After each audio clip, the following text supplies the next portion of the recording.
그런데 이런 임상을 넘어 미국 보험 코드까지 나오는 게 완료되어 있는 한국 기업이 있습니다. 2024년 5월 24일 금요일 누워먹는 세계 경제 소식 7개 시작합니다. 미국 탐욕공포 지수는 54로 하락. 코인 탐욕공포 지수는 74로 하락. 이더리움 ETF 심사 요청은 승인, 거래 승인만 남았다. 미 증권거래위원회 SEC가 블랙록, 피델리티, 그레이스케일 등 자산운용사 8곳이 신청한 이더리움 현물 ETF의 공식 심사 요청서 19B-4를 승인하였습니다. 다만 이더리움 현물 ETF가 정식으로 미국 증권시장에서 거래가 되기 위해서는 SEC로부터 S-1 증권 신고서도 승인을 받아야 하기에 이번 승인은 반쪽뿐이란 걸 꼭 확인하시길 바랍니다. 2. 테슬라 2030년 연간 2천만 대 판매 목표 올해 보고서엔 삭제하며 추가 하락. 테슬라가 발표한 영양보고서 2023회 우리의 목표는 가능한 한 많은 테슬라 제품을 판매해 화석 연료를 대체하는 것이라고만 써있어 추가 하락이 일어났습니다. 21년, 22년 전부 2030년까지 연간 2천만 대의 전기차 판매하는 것이 목표라는 문구가 있었어서 무수히 많은 분석가들이 해당 기준으로 가격과 전망을 제시해왔었는데 해당 기준이 흩어졌기에 주가에 영향을 끼쳤다고 분석된다 전하였습니다. 로이터 통신은 이를 두고 테슬라가 로보무인 택시로 중점을 옮기면서 자동차에 대한 야심을 누그러뜨렸음을 보여주는 신호라고 평가했는데 결과는 지켜보셔야 할 것 같습니다. 3. 루닛 유방암 볼파라 품었다. 종합암 AI 플랫폼 첫발. 루닛이 글로벌 유방암 플랫폼 기업 볼파라를 100% 인수했다고 전하였습니다. 서 대표는 루닛의 정확도 높은 AI 알고리즘 개발 능력에 볼파라의 유방 조직밀 도정밀 분석 기술을 결합함으로써 유방암 검진 기술 수준을 한 차원 더 끌어올리게 됐다고 설명하였습니다. 볼파라는 1억 장 이상의 의료 데이터와 미국 병원 40%에 쓰이고 있어 연 2천만 장의 데이터 확보가 가능하고 이를 토대로 다국적, 다인종의 임상 데이터를 활용해 조건과 환경에 상관없이 적용 가능한 기초 모델을 구축할 계획이라고도 설명하였습니다. 미국 영상의학과 전문의들은 하루 8시간 동안 3에서 4초마다 한 장씩 의료 영상을 판독해야 할 정도로 업무량이 과중해 AI 도입 필요성이 해마다 커지고 있다며 루닛은 스스로 판독하고 진단하는 자율형 AI 시스템을 실현해 현실적인 기업으로 성장하겠다고 발표하였습니다. 더불어 루닛은 올해 매출 목표로 400억 원과 볼파라 매출 400억 원을 제시하였는데 순이익이 나기 전 성장 기업에 적용한다는 매출 대비 시총 배수 기준인 PSR로 본다면 현재 시총 1.6조 기준 매출 800억 원은 PSR 20배라는 무난한 가격 수준으로 얘기할 수 있으며 비교를 하자면 최근 관심이 주목되었던 HLB가 24년 약 PSR 100배 수준을 보여주고 있습니다. 앞으로 루닛은 아시아와 유럽, 볼파라는 미국 시장에서 강한 점유율로 상호 보완해 더 성장할 것이다 발표하며 내년은 1,000억 원의 매출 목표와 흑자 전환을 언급하였습니다. 가능하시면 한국바이오의 미래일 수도 있는 AI 암진료 부분, 현재까지 세계 선두권인 해당 종목을 한 주 정도는 장난으로 사셔서 7년 후 오픈해보시는 건 어떨까요? 4. 중국, 대만 포위 대규모 군사훈련 진행. 반중 독립 성향의 라이칭더 대만 총통이 취임한 지 4일 만에 중국이 대만 주변을 포위하는 대규모 군사훈련을 시작하였습니다. 이번 훈련은 대만 독립 분리 세력에 대한 강력한 징계이자 외부 세력의 간섭과 도발에 대한 엄중한 경고라고 밝히며 훈련을 시작하였는데 훈련에 앞서 중국은 한국과 일본의 주중 공사를 초치해 대만 신임 총통 취임식에 참석한 것을 문제 삼으며 항의하였다고 전하였습니다. 5.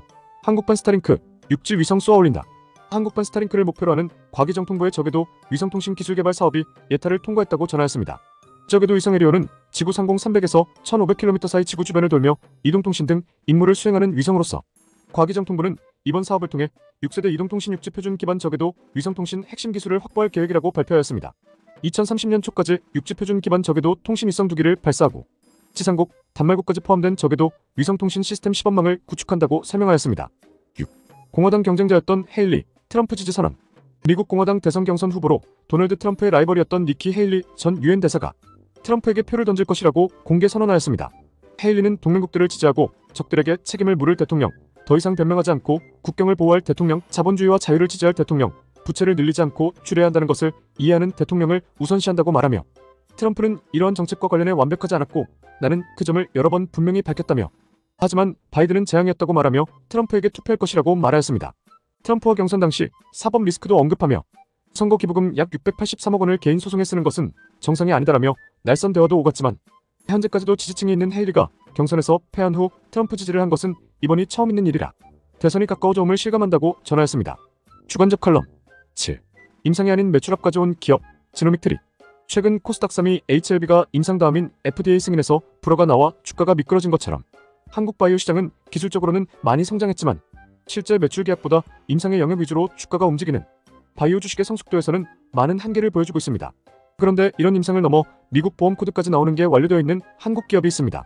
일반 신약과 달리 검진키트 개발이었기에 가능한 것일 수도 있지만 해당 검진키트의 기술이 세계 탑일 정도라면 말이 달라질 수도 있는데 대장암 검진키트 얼리택시와 방광암 검진키트 얼리택비를 보유한 지노믹 트릭입니다. 현재 방광암의 효과적인 검사 결과를 얻으려면 바늘로 요도에 삽입해 검사하는 방식뿐이라. 그 고통 때문에 일반적으로 요도에서 피가 나와도 검사를 안 하고 요도암으로 사망하는 사람이 많은 상황이라. 오줌으로도 바늘 삽입 수준의 검진 정확도를 최초로 가능하게 만든 얼리특비는 임상까지 통과한 후 FDA에서 혁신기기로까지 인정받으며 7월 1일자로 미국에서 보험코드 실행 날짜까지 발표받은 상황입니다. 보험사와 사전계약만 진행된다면 7월 1일부터도 바로 매출이 가능한데 25년 보험코드를 넘어 FDA 승인까지 예상되는 방광암 진단의 미국 시장은 약 4.7조로 뚜렷한 경쟁자도 없는 상황입니다.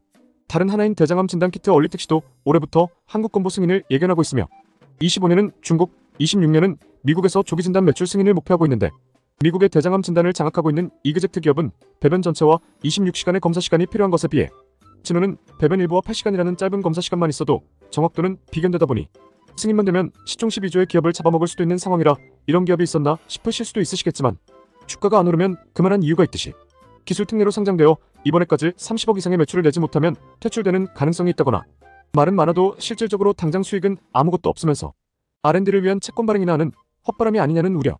당장 한국 건보나 미국 보험 등이 성공해 현실적인 수익이 나더라도 재반 비용 등을 제하면 실질적으로 얼마나 이득이 될지 불확실성 등도 있기에 제대로 된 바이오 성과 기업에 투자하는 경험을 주지 못했던 한국에서는 매출과 기사조차 없는 곳에 관심과 선택이 없는 것은 당연하게 된다고 했을 때의 가치 반영 베팅도 잘 안 되는 주가 흐름은 자연스러운 것으로 리딩방들도 실제 공부 없이 호재성만 가지고도 장난치기에 너무 좋아 보이는 종목이라 여러 작업들이 있는 것도 보여 공부 없이 다가가시기엔 위험성도 높아 이런 종목들을 잘 얘기 드리지 않지만 곧 세계 3대 암학회 발표도 있는 데다 최근 바이오 얘기도 많이 나오는 상황에서 한국에도 임상이 아닌 이런 매출압까지 도달한 기술기업도 있다는 걸 알려드리기 위해 언급드리게 되었습니다.